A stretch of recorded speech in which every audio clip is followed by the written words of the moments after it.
உறவுகளுக்கு வணக்கம். நான் பிரபு செல்வராஜ். நேரடியாக நம்ம காணொலிக்கு போயிடுவோம்.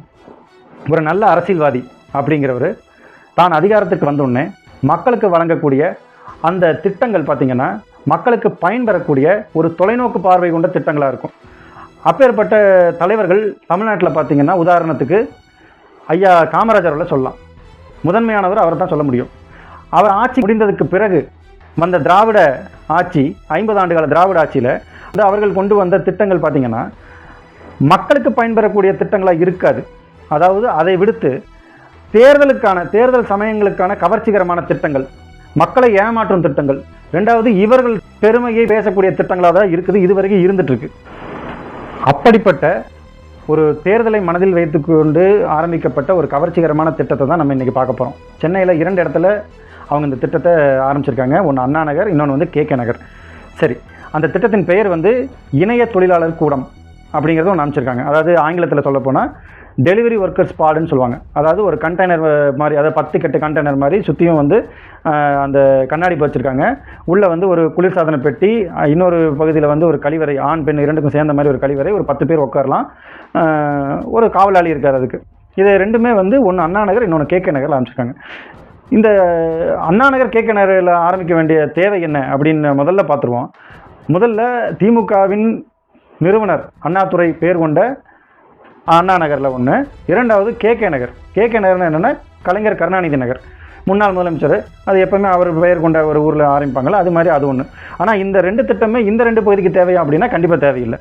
இந்த திட்டம் இங்கே இந்த 2 இடத்துல ஏன் தேவைப்படாது அப்படின்னு நான் சொல்கிறேன்னா, ஏற்கனவே சொன்ன மாதிரி அண்ணா நகர் வந்து மரத்தால் சூழ்ந்த இடம், இரண்டாவது KK நகர் அசோக் நகர் அதே மாதிரி தான், சுற்றியும் மரம் இருக்கிற இடம்.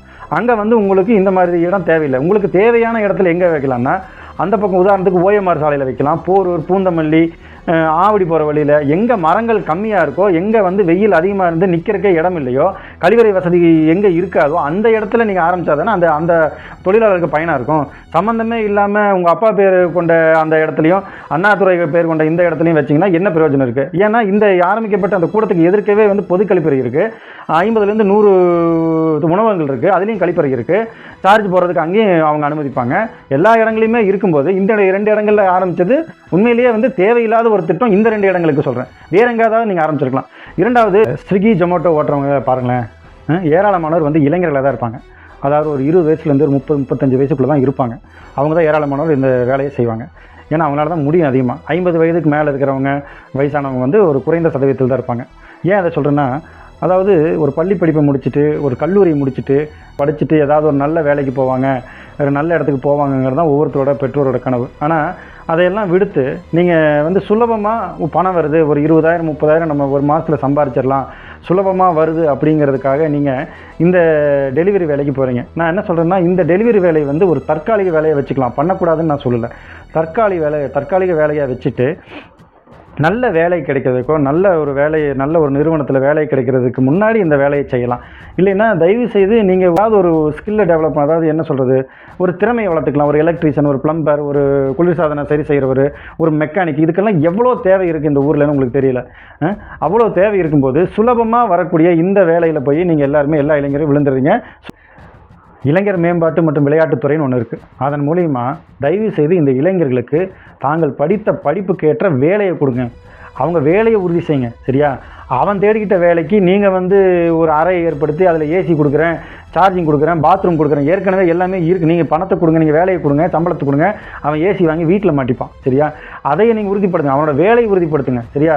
இதில் உங்கள் கவர்ச்சிகரமான திட்டத்தை, அது இந்த 4 வருஷம் அவன் பல வருஷமாக வெயிலில் தான் தெரியுறான், தேர்தல் வர்றதுக்கு 10 மாதத்துக்கு முன்னாடி என்ன 10க்கு 10 யாரை கொடுக்குறது? இதெல்லாம் தேர்தல் மனதில் வச்சு தானே உங்களுக்கு உங்கள் திட்டங்கள்லாம் இருக்குது. அதனால் தயவு செய்து இளைஞர்கள் உங்களோட உரிமையை கேளுங்க, தயவு செய்து கேளுங்க. சோசியல் மீடியாவில், அந்த சமூக வலைதளங்களையாவது நீங்கள் கேளுங்கிற நான் ஆட்சியாளர்களை கேள்வி கேளுங்க. இல்லை நீங்கள் போராடுறதுக்கு முடியல, போராடுறதுக்கு உங்களுக்கு நேரம் இல்லை, போராட தெரியலன்னா யார் போராடுறாங்க உங்களுக்காகன்னு பாருங்கள். சரியா? அவங்க பின்னாடி நில்லுங்க. சரியா? ஆட்சி மாற்றம் ஒன்று தான் இதுக்கு ஒரே தீர்வு. சரியா? நன்றி, வணக்கம். நாம் தமிழர்.